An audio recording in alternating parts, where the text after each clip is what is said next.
السلام عليكم وتحية إليكم جميعا أينما كنتم. تحية لجميع الأصدقاء وجميع الناس اللي غيشوفوا هذا الفيديو هذا المتعلق بتعويم الدرهم المغربي. لأن كاينة مخاوف اقتصادية، كاينة مخاوف عند الناس. يعني إذا تم تعويم الدرهم بطبيعة الحال القيمة ديال الدرهم تنخفض، وهذا تيكون عنده تأثير على الاقتصاد الوطني، لأن تنخفض قيمة الدرهم بالمقارنة مع قيمة الدولار أو الأورو.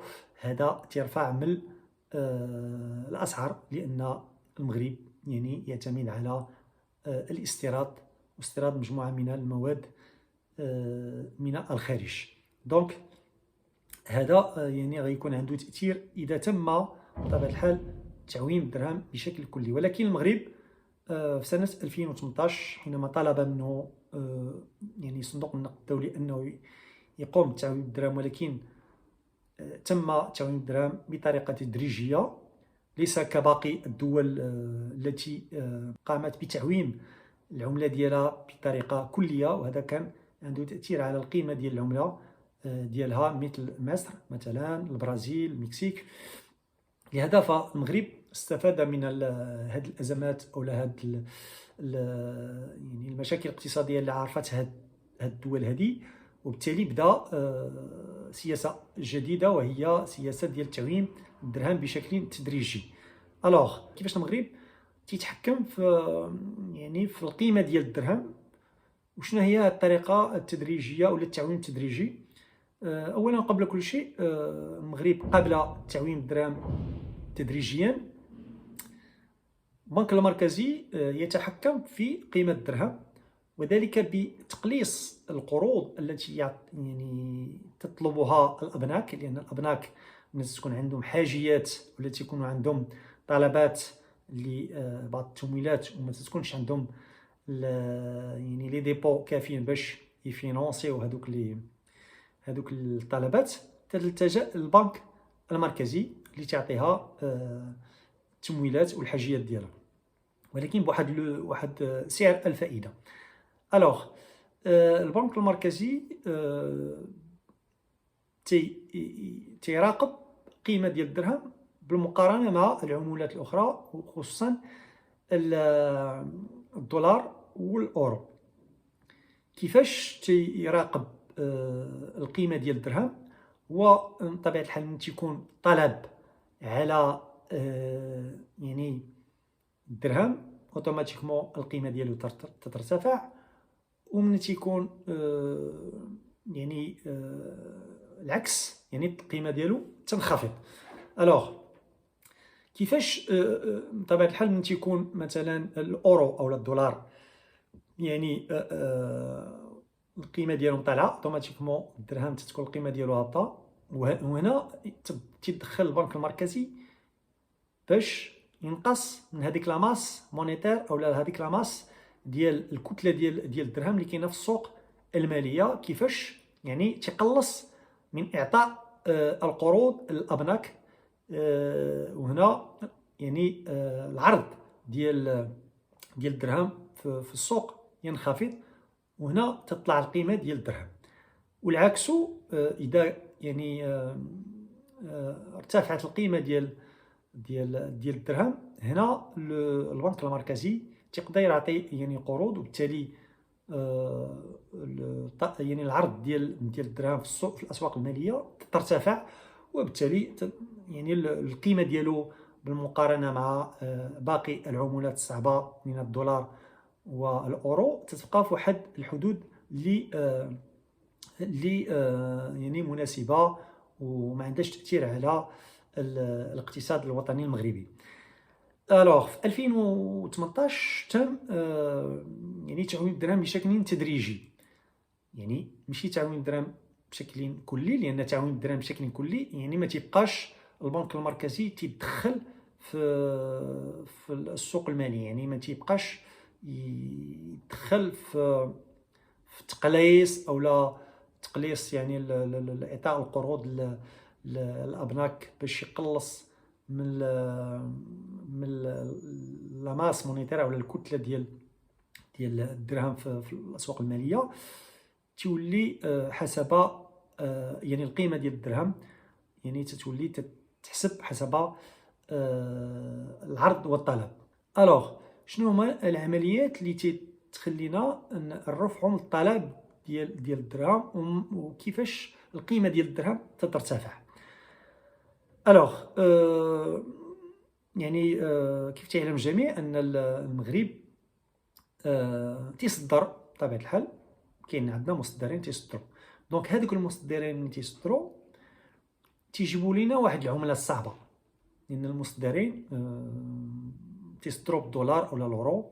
دونك ملي تدخل العمله الصعبه القيمه ديال الدرهم ترتفع. علاش؟ لان لي فيرسومون اللي تيديروا هذوك المصدرين في لي كونط ديالهم في البنكه تيكونوا عندهم واحد لو كونط سميتو كونط اون درهم كونفيرتيبل اولا كونط اون دوفيز. دونك يعني العمله الصعبه ملي تدخل من الخارج من هاد لي كونط ديال هاد المصدرين تتحول للدرهم، وبالتالي الطلب على الدرهم ترتفع، هنا القيمه ديال الدرهم ترتفع. هذا من ناحيه التصدير. كاين حاجه اخرى هما لي زيميغو اولا لي ماروكان ريزيدون على ليترونجي، يعني الناس اللي عايشين في الخارج. ملي تيدخلوا تيجيبوا معاهم العمله الصعبه، تيجيبوا معاهم الدولار، تيجيبوا معاهم الاورو وتيكونفيرتيوها يعني تيحولوها للدرهم. وهنا ملي تيدخلوا لي زيميغو يعني ملي تيدخلوا المغاربه المقيمين في خارج المغرب بطبيعه الحال القيمه ديال الدرهم ترتفع فاس الورو وفاس الدولار بطبيعه الحال. وهذا يعني مهم، يعني المغاربه اللي تيعيشوا في الخارج انهم يديروا دي ترانسفير المغرب باش يساهموا في الاقتصاد الوطني، والقيمه ديال الدرهم تكون عندها واحد القيمه بالمقارنه مع القيمه ديال الاورو والدولار. ايضا السياسات ديال الدوله اللي تتشجع الاستثمار الاجنبي. بطبيعه الحال ملي تيجي واحد المستثمر اجنبي للمغرب تيجيب معاه العمله الصعبه، يعني الا جات واحد الشركه امريكيه او شركه من اوروبا تيجيبوا معاهم الدولار، تيجيبوا معاهم الاورو، وهاد العملات تتحول للدرهم، وبالتالي تيكون الطلب على الدرهم يعني تيرتفع، وبالتالي القيمه ديالو تتزاد. بطبيعه الحال مؤخرا المغرب كان في المنطقه الرماديه. اش تعني المنطقه الرماديه؟ هو ان المغرب المنطقه الرماديه هما الدول اللي تيكونوا تيكون فيهم تبييض الاموال، يعني بلونشيمون دي كابيتو اولا تمويل الارهاب. وهنا هادو الدول تيكونوا في المنطقه الرماديه. مؤخرا المغرب خرج من هذه المنطقه الرماديه لان جات واحد لا ميسيون من لي زيتازوني، يعني من الامريكان سميتها الكافي. هذه خرجت المغرب من المنطقه الرماديه لان ملي داروا دي كونترول ما لقاوش دي زوبيراسيون اولا عمليات اللي تتمول الارهاب او عمليات ديال تبييض الاموال. ماذا يعني خروج المغرب من المنطقه الرماديه؟ تعني ان الأبناك المغربية عندها واحد القوانين صارمة في مراقبة العمليات التي قد يعني تؤدي إلى تمويل الإرهاب، العمليات المتعلقة بتبييض الأموال. هذه العمليات هذه هي مراقبة من طرف الأبناك المغربية، مراقبة من طرف البنك المركزي. بطبيعة الحال هذا ادى الى خروج المغرب من المنطقه الرماديه، وهذا غادي يعطي ثقه كبيره للمستثمرين الاجانب، وبالتالي بطبيعه الحال غادي يؤدي الى جلب الاستثمار الاجنبي بشكل كبير الى المغرب، وبالتالي غيكون عنده حتى هو واحد قيمه اضافيه للاقتصاد الوطني المغربي، وبطبيعه الحال غيكون عنده تاثير ايجابي على القيمه ديال الدرهم. واخيرا السياحه في المغرب تتلعب واحد الدور كبير بجلب العمله الصعبه، وهذا ترفع ايضا من القيمه ديال الدرهم. هذا من ناحيه ديال يعني الاشياء التي تؤدي الى رفع القيمه ديال الدرهم بالمقارنه مع القيمه ديال اليورو والدولار. الان غندوزو للحالات اللي تنخفض فيها القيمه ديال ديال الدرهم. الوغ الحالات اللي تنخفض فيها القيمه ديال الدرهم هي كثره الاستيراد. بطبيعه الحال حنا ملي تنستوردوا من الخارج يعني تنحتاجوا الدولار وتنحتاجوا اللورو. دونك حسب قانون الطلب والعرض، هنا في هذه الحاله ملي تنكونوا تنستوردوا، حنا دوله تنستوردوا بزاف، دونك الطلب تيكون على العملات الصعبه اكثر من الطلب على الدرهم. في الحاله ديال الاستيراد هو العكس ديال التصدير. دونك ملي تنستوردوا بطبيعه الحال القيمه ديال الدرهم تنخفض، ولهذا ف يجب بطبيعه الحال تحسيس المواطنين على شراء المنتوجات الاساسيه والضروريه، وخصوصا بالنسبه تكون عندنا واحد الازمه يعني اقتصاديه. دونك ما نحاولوش نشريو بعض المنتجات المستورده من الخارج، لان هذا غيدير لي القيمه ديال الدرهم تنخفض بزاف، وغيكون عنده تاثير على ارتفاع الاسعار والقدره الشرائيه للمواطنين.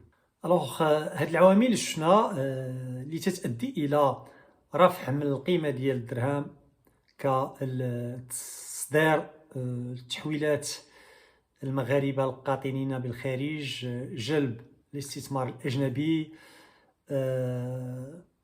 تشجيع السياحه، ولا يعني العوامل التي تؤثر على خفض القيمه ديال الدرهم وهو الاستيراد. الوغ لحد الآن البنك المركزي يتحكم في القيمة ديال الدرهم، وذلك بتطبيقه لتعويم، يعني سياسة التعويم التدريجي للدرهم، وهو يعني يتدخل حينما يلاحظ أن قيمة ديال الدرهم انخفضت بواحد 2.5%.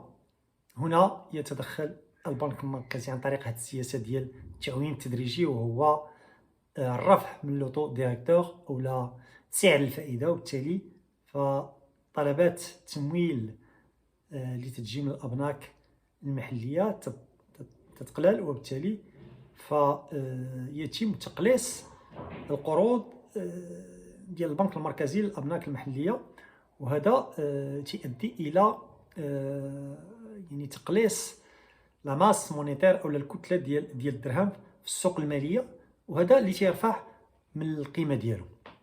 دونك الخلاصة هو أن المغرب يجب أن يستمر في هذه السياسة ديال التعويم التدريجي، يجب أن يتدخل في واحد الحدود باش ما يكونش عندنا واحد يعني تكون عندنا واحد الأزمة اقتصادية، وهو إلى انخفض القيمة ديال الدرهم بالمقارنة مع الأورو ولا الدولار، يعني غتكون أزمة اقتصادية خانقة اللي غيرتفعوا فيها الأسعار بشكل رهيب. وما تنظنش أن المغرب يخرج من التعويم التدريجي إلى التعويم الكلي. فوالا وصلنا لنهاية الفيديو. إلى عجبكم الفيديو بقيتوا معايا حتى هاد اللحظة هذه، ما تنسوش الدعم والاشتراك في القناة. تبارك الله عليكم، والسلام عليكم ورحمة الله تعالى وبركاته.